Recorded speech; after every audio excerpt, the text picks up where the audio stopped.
Malam itu terjadi dua pengadilan sekaligus di tempat yang sama. Di satu sisi, kita punya keyakinan yang luar biasa kuat. Tapi di sisi lain, ada ketakutan yang bikin lumpuh total. Nah, ini dia kisah paralel Yesus dan Petrus. Keduanya diuji di malam yang paling krusial, tapi hasilnya, wah, beda banget. Oke, kita mulai dari sini ya. Dengerin deh kutipan ini. Cukup mengerikan. Ini bukan sekedar omongan biasa loh. Ini tuh pernyataan politik sekaligus keagamaan yang jadi pemicu semua kejadian setelahnya. Suasananya udah tegang banget, taruhannya super tinggi. Nasib Yesus seolah-olah udah disegel bahkan sebelum pengadilannya dimulai. Nah, ceritanya dimulai dari sini. Waktu Yesus ditangkap, ya bisa ditebak sebagian besar muridnya langsung kabur. Tapi ada dua orang yang nekat. Mereka ambil resiko yang luar biasa besar. Mereka milih buat ngikutin Yesus langsung ke pusat bahaya, yaitu halaman istana imam besar. Jadi gini urutannya. Pertama, Yesus ditangkap dan dibelenggu.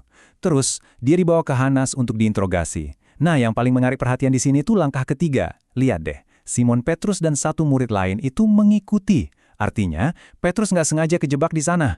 Dia sadar betul, dia sengaja milih buat ngikutin dari jauh, menempatkan dirinya pas di tengah-tengah kejadian.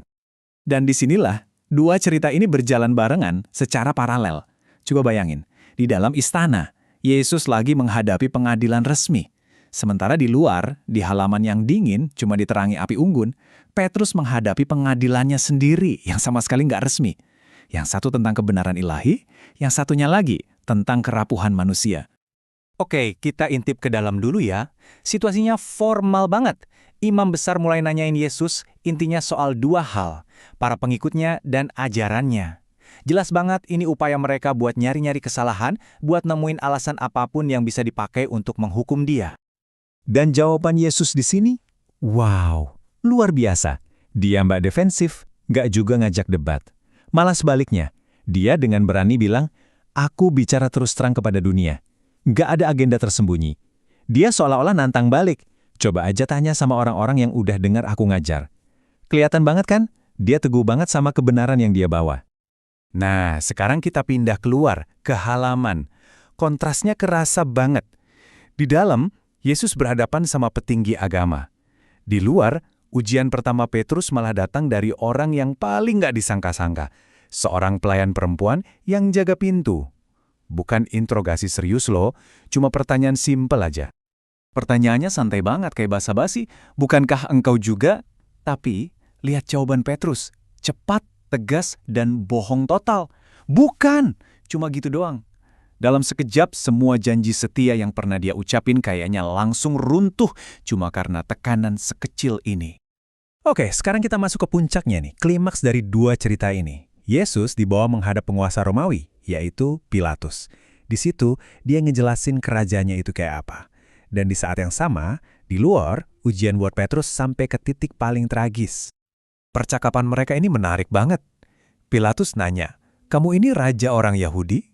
Jelaskan yang ada di kepala Pilatus itu kerajaan duniawi, kekuasaan politik.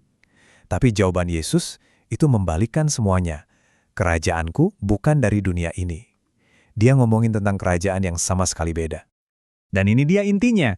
Yesus bilang, dia memang raja, tapi kerajaannya adalah kerajaan kebenaran. Buat jadi warga negara di kerajaan ini bukan soal kamu lahir di mana atau keturunan siapa, tapi soal apakah kamu ada di pihak kebenaran. Ini klaim yang radikal banget pada zaman itu. Sementara di dalam Yesus ngomongin soal kebenaran yang agung, di luar, tragedinya makin menjadi-jadi. Orang-orang mulai nanyain Petrus lagi, kamu kan salah satu dari mereka. Dan setiap kali ditanya, penyangkalannya makin keras. Sampai akhirnya 3 kali. Dan persis di saat itu juga, seekor ayam jantan berkokok. Suara itu nusuk banget, jadi penanda kegagalan total Petrus. Suara yang persis seperti yang udah Yesus bilang sebelumnya. Di tengah sunyinya malam, kokok ayam itu seolah jadi pengingat yang begitu pahit. Gampang banget ya rasanya kalau kita mau ngejudge Petrus, kok bisa sih gitu kan? Tapi pertanyaannya, kenapa?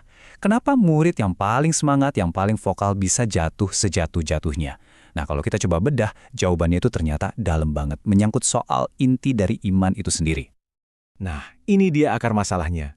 Iman yang berpusat pada aku. Maksudnya, kalau kita ikut Yesus cuma buat dapat sesuatu buat diri kita sendiri, iman kita itu rapuh banget. Coba lihat daftarnya. Mungkin buat keuntungan pribadi, dapat jodoh, naik jabatan, jadi terkenal, atau cuma buat lepas dari kemiskinan dan minta kesembuhan. Kalau motivasi utamanya itu semua, fondasinya goyang. Jadi, poin kuncinya di sini. Kalau iman kita isinya cuma tentang aku, dan aku, gampang banget buat kita menyangkal Yesus pas keadaan jadi sulit. Iman yang kayak gini tuh ibarat rumah dari kartu. Kelihatannya bagus, tapi begitu ada masalah, kesenggol dikit aja, langsung ambruk. Persis seperti yang terjadi sama Petrus. Nah, dari sini kita bisa lihat ada dua hal yang kontras banget. Ada menyangkal Yesus seperti yang dilakukan Petrus, tapi ada juga panggilan Yesus buat kita, yaitu menyangkal diri. Ini benar-benar dua jalan yang berlawanan arah. Terus apa sih artinya menyangkal diri itu? Ini penting ya, ini bukan berarti kita harus benci sama diri sendiri. Bukan itu. Menyangkal diri itu artinya kita mengubah total orientasi hidup kita. Hidup kita bukan lagi soal kita, tapi sepenuhnya diserahin buat Kristus. Artinya, semua keinginan lama kita, soal harta, kekuasaan, itu semua bukan lagi jadi prioritas utama. Ini perbandingannya jelas banget. Di satu sisi, menyangkal diri. Orientasinya apa? Menyenangkan hati Tuhan. Di sisi lain, menyangkal Yesus. Orientasinya apa? Ya berpusat pada aku, pada diri sendiri. Ini adalah pilihan mendasar yang kita hadapi sebagai pengikutnya. Dan ini bukan ide yang baru dibikin-bikin loh. Yesus sendiri yang bilang, setiap orang yang mau mengikut aku, ia harus menyangkal dirinya dan mengikut aku. Jadi panggilan buat ikut dia itu udah satu paket sama panggilan buat menyangkal diri, nggak bisa dipisahin. Jadi setelah kita lihat semua ceritanya, apa sih pelajaran yang bisa kita ambil dari kisah Petrus ini? Cerita ini kan bukan cuma buat nunjukin kegagalan satu orang di masa lalu. Bukan, ini tuh kayak cermin buat kita semua. Cermin yang memaksa kita buat nanya ke diri sendiri, sebenarnya motivasi kita apa sih? Dan pada akhirnya, semua kembali ke satu pertanyaan ini. Pertanyaan yang muncul dari kisah Petrus dan sekarang jadi pertanyaan buat kita renungkan. Orientasi hidup kita itu sebetulnya untuk menyenangkan hati Tuhan atau untuk menyenangkan diri sendiri? Apakah pusat dari dunia kita itu Tuhan ataukah diri kita? Jawaban dari pertanyaan ini bakal menentukan segalanya.